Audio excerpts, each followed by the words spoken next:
أعوذ بالله من الشيطان الرجيم. بسم الله الرحمن الرحيم.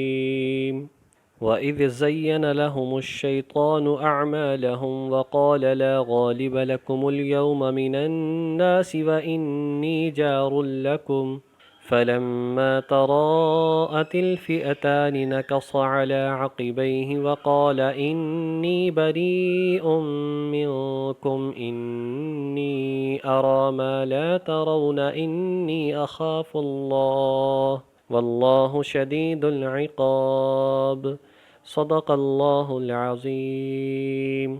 وَإِذْ زَيَّنَ لَهُمُ الشَّيْطَانُ أَعْمَالَهُمْ، اور اس وقت کو یاد کرو جب خوبصورت بنا دیے ان کے لیے شیطان نے ان کے اعمال، جب شیطان نے ان کو اعمال خوشنما کر کے دکھائے. وقال، اور ان سے یوں کہا، لا غالب لکم اليوم من الناس، کہ آج کے دن تم پر لوگوں میں سے کوئی غلبہ پانے والا نہیں ہے. وَإِنِّي جَارٌ لَكُمْ، اور میں تمہاری حمایت کرنے والا ہوں، تمہارا مددگار ہوں.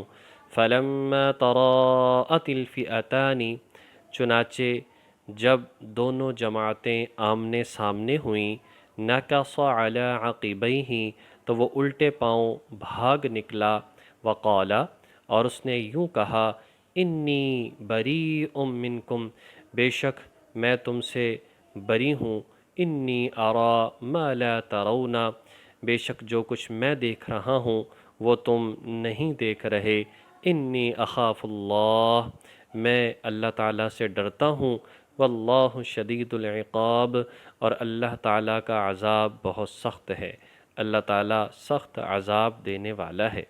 اس آیت کریمہ میں غزوہ بدر ہی کے حوالے سے اللہ تبارک و تعالیٰ نے ارشاد فرمایا کہ جب مشرکین مکہ غزوہ بدر کے لیے نکل رہے تھے، ابو سفیان کے لشکر کو بچانے کے لیے، مسلمانوں سے مقابلہ کرنے کے لیے نکل رہے تھے، تو اس وقت میں انہیں خطرہ تھا کہیں ایسا نہ ہو کہ جو ہمارا دشمن ایک قبیلہ ہے، قبیلہ بکر، ان سے ان کی دشمنی تھی، قریب بھی تھا کہ کہیں ایسا نہ ہو کہ قبیلہ بکر جو ہے یہ ہمارے اوپر حملہ کر دے.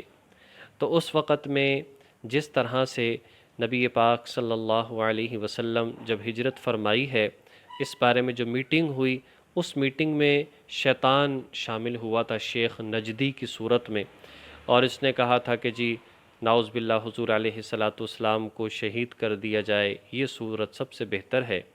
اسی طریقے سے شیطان ظاہر ہے کہ یہ کبھی نہیں چاہتا کہ اسلام پھیلے.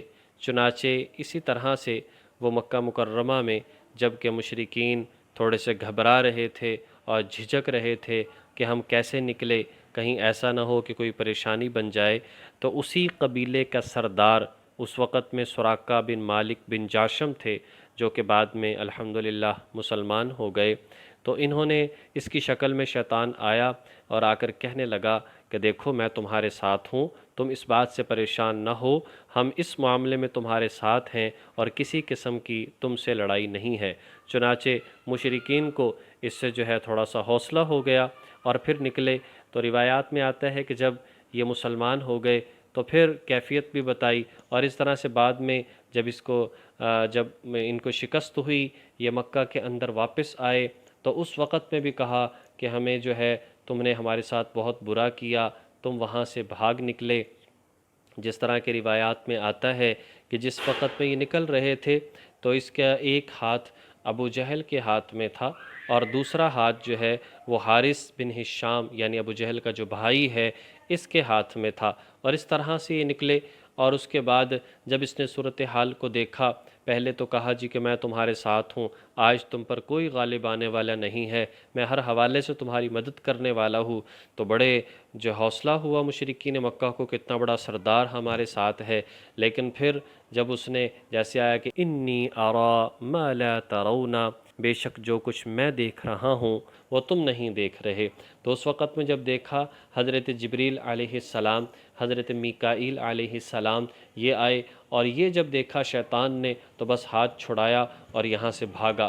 جب حارث بن ہشام نے کہا یہ تم کیا کر رہے ہو، ابھی تو جنگ شروع بھی نہیں ہوئی، تم ابھی سے بھاگ رہے ہو، تو اس نے کہا کہ جو میں دیکھ رہا ہوں وہ تم نہیں دیکھ رہے، جو میں دیکھ رہا ہوں وہ تم نہیں دیکھ رہے، مجھے بس یہاں سے جانے دو۔ اور پھر وہ ساری کی ساری باتیں کہ میں تمہاری مدد کروں گا وہ سب غلط ثابت ہو گئیں، اور اس وقت میں الٹے پاؤں یہ وہاں سے پھر گیا اور کہا کہ میرا تمہارے ساتھ کوئی تعلق نہیں ہے، آج میں تمہاری کوئی مدد نہیں کر سکتا۔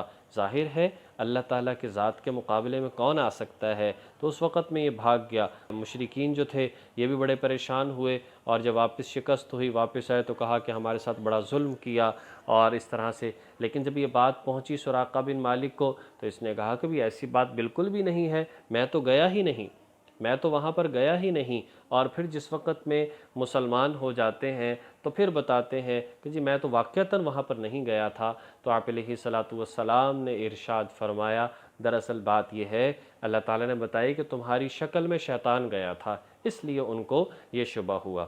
تو بہرحال آگے فرمایا کہ انی اخاف اللہ، کہ شیطان کہتا ہے کہ میں اللہ سے ڈرتا ہوں۔ یہ مطلب نہیں ہے کہ وہ اللہ تعالیٰ کے ذات سے واقعتاً ڈرتا ہے، اگر وہ ڈرتا ہوتا تو اس صورت میں جو ہے وہ کیوں نافرمانی کرتا۔ لیکن بات یہ ہے کہ اس نے اس حوالے سے کہا کہ آج اس بات کا خطرہ ہے کہیں تمہیں شکست نہ ہو جائے، اور دوسرا ہے کہ اگر میں یہاں پر حاضر رہا تو ہو سکتا ہے میں بھی ہلاک کر دیا جاؤں، اس لیے وہاں سے بھاگ گیا۔ تو اس میں یہ سوال بھی پیدا نہیں ہونا چاہیے اگر وہ بھاگ گیا تو عذاب سے بچ گیا، نہیں، واللہ شدید العقاب، اللہ کا عذاب تو بڑا سخت ہے، دنیا میں کہاں تک بچے گا، یہ تو اللہ نے مہلت دی ہے، ایک آخرت کا دن ہے۔ وَمَن يَعْمَلْ مِثْقَالَ ذَرَّةٍ شَرًّا يَرَهُ، وہاں پر ہر گناہ چھوٹے بڑا جو ہے اس کی سزا مل کر رہے گی۔ تو بہرحال اس آیت کریمہ میں یہ بات آتی ہے کہ انسان سیدھے راستے پر چلے، تقوی پرہیزگاری اختیار کرے، اللہ تعالیٰ اس کی مدد کرتا ہے۔ اور جہاں تک نافرمانوں کا معاملہ ہے، یہ چاہے کتنی ہی اپنی نظر دوڑا لیں، چاہے کتنے ہی اسباب اکٹھے کر لیں، اگر اللہ کی مدد نہیں ہے تو پھر شکست ہی شکست ہے۔ اور اگر دنیا میں شیطان کے پیروکار شیطان کو کچھ بظاہر عزت مل بھی جائے، مال و دولت مل بھی جائے، غلبہ حاصل ہو بھی جائے، تو فرمایا اللہ تعالیٰ نے لَأَمْلَأَنَّ جَهَنَّمَ مِنْكَ وَمِمَّنْ تَبِعَكَ مِنْهُمْ أَجْمَعِينَ، شیطان اور جتنے بھی اس کے پیروکار ہیں، اس کو خوش کرنے والے ہیں، اس کے راستے پر چلنے والے ہیں، ان سب کے ساتھ دوزخ کو بھر دیا جائے گا۔ اللہ تبارک و تعالی ہمیں ان تمام باتوں کو سمجھ کر عمل کرنے کی توفیق نصیب فرمائے۔ وآخر دعوانا ان الحمد للہ رب العالمین۔